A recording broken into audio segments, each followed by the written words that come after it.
نعمل النهارده يا بنات الفراخ دي بطريقه حلوه قوي وسهله وجميله جدا، حاجه كده زي الفل. صدقوني ولا المشويه يعني بجد يعني كمان اجمل بامانه، والله بجد اجمل من المشويه. الطريقه سهله وخفيفه وسريعه ووصفه اقتصاديه جدا على فكره.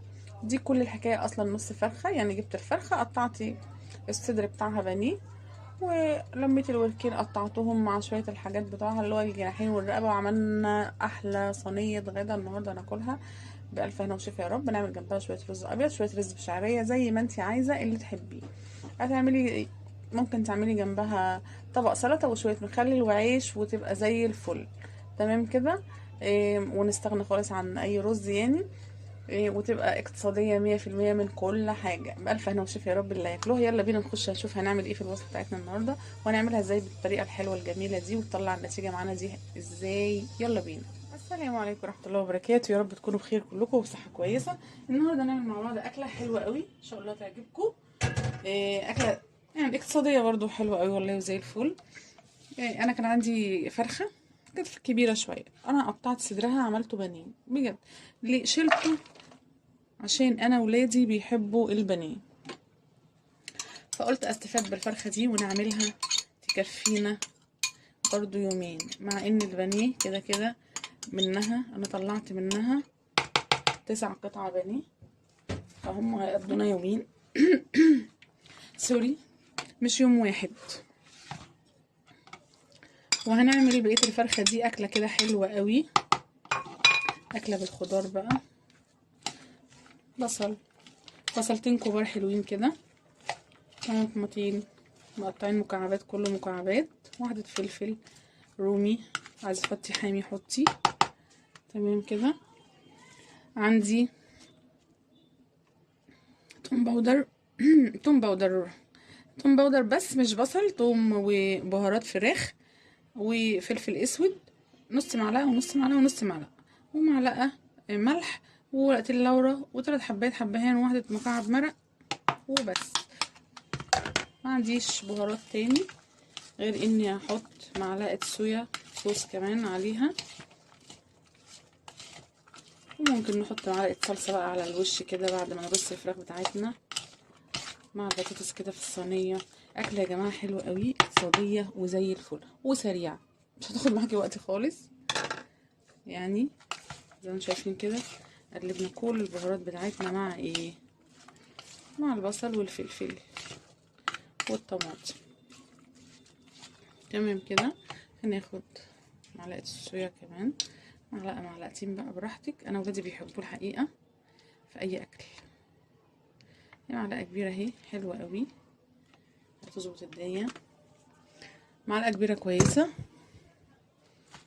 حابة تزودي تمام، مش عندك استغني عنه خالص عادي. عندي 3 بطاطسيات وسطانيين كده، بصلة نطرت هناك، 3 وحدات بطاطس برضو براحتك خالص في البطاطس طبعا. والخضار عندك اي خضار بقى ممكن تحطيه عادي عليها خالص، تزودي وتحطي عليه. وعندي الصينية بتاعتي لسه عندي معلقة السمنة اللي هحطها ما حطيتهاش، وعندي معلقة الصلصة. تمام كده. انا اول حاجة هعملها هنزل البطاطس، لان البطاطس بتاعتي هتبقى في الصينية من تحت. هنزل بطاطس كده، وهحط شوية ايه بصل من اللي انا عملته ده كده اهو. امسك البطاطس بتاعتي ابهرها خالص بالبصل والبهارات اللي فيه والفلفل والطماطم اهي.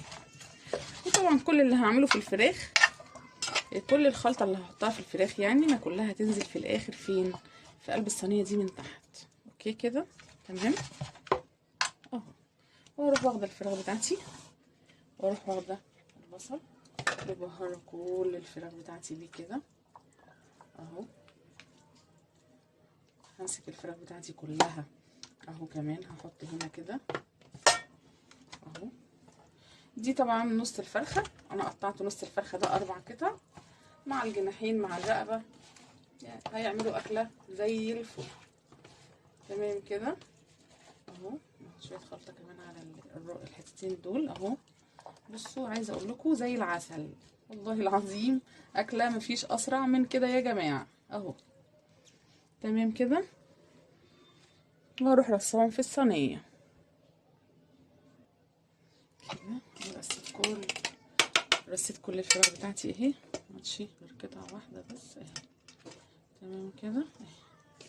وهنحط بقى كل البصل بتاعنا ده كده على الفراخ، كل الخلطه دي بتاعتنا.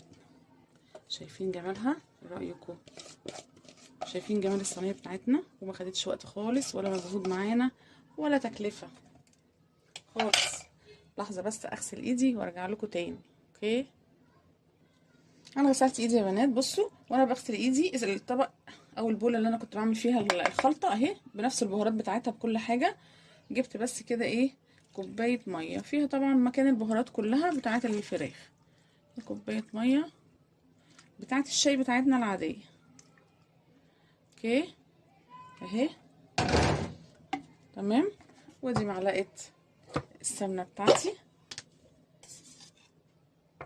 طبعا عشان سايله شويه الروابط بتاعتي ايه، فانا هحط 2 لان هي واحده سايله قوي اهي. ادي معلقه اهي كبيره. اي على فكره مش عايزه تحطي ما تحطيش، الفراخ هتسويلك الخضار اللي تحت ده بتخليهولك زي العسل. اوكي، يعني ممكن تستغني عن السمنه لو حد عامل دايت، ممكن يستغني عنها. اوكي كده تمام. وعندي بقى معلقه الصلصه بتاعتي، لو حابه، مش حابه ما تحطهاش. تمام كده. لو برضو حابه وتسيبيها كده كده هتبقى تحفه وزي العسل. عايزه تاخدي معلقه صلصه وتحطيها اهي. شوفوا حتى مش كتير، انا احطها كده عشان ايه، تدي الفراخ بتاعتي لما تقرب تستوي كده لون حلو قوي كمان في الصينيه. تمام كده اهي. لاني هغطي واسيب الفراخ دي بتستوي بالخضار بتاعها كده في الفرن براحتها خالص اهي. ولما تستوي طبعا هنشيل الغطا من عليها ونسيبها تاخد لون وتبقى احلى فراخ، احلى من المشويه، تبقى زي العسل. وكمان احنا استفدنا بان احنا حطينا شويه الخضار دول. بطاطس طبعا كل الولاد بيحبوها مش ولادي انا بس، هيغمسوا بيها طبعا وهتبقى اكله زي العسل ومش مكلفه وسريعه وسهله وزي الفل اهي. استنوني بقى، انا هدخل الصينيه دي الفرن وهغطيها زي ما قلت لكم، ومش هحط اي ميه ولا اي حاجه تاني فيها. متهيألي كده مش ناقصها اي حاجه اهي. ادي معلقه الصلصه بتاعتي هتفرق في اللون قوي قوي قوي. تمام بس كده. استنوني بقى هدخل الصينيه دي الفرن وبعدين هتشوفوا احلى صينيه فراخ، يعني والله زي المشويه بالظبط واحلى كمان ان شاء الله. يا رب ان شاء الله بس تعجبكم وتبقى عند حسن ظنكم. ما تروحوش في اي حته، هدخلها الفرن واخرجها لكم واوريها لكم ان شاء الله تعجبكم جدا جدا جدا. ما تروحوش في اي حته. الله الله الله، شايفين صينيه الفراخ بتاعتنا عامله ازاي؟ تحفه، حاجه كده زي العسل بجد والله. حاجه كده بصوا اهي، حاجه كده جميله وبالف هنا وشفا يا رب.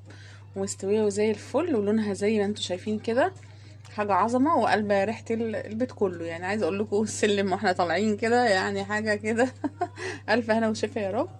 يا رب ان شاء الله يكون الفيديو عند حسن ظنكم وتكون الوصفه بتاعتي عجبتكم النهارده وتبقى خفيفه عليكم يا رب. واشوفكم ان شاء الله في فيديو جديد، والسلام عليكم ورحمه الله وبركاته.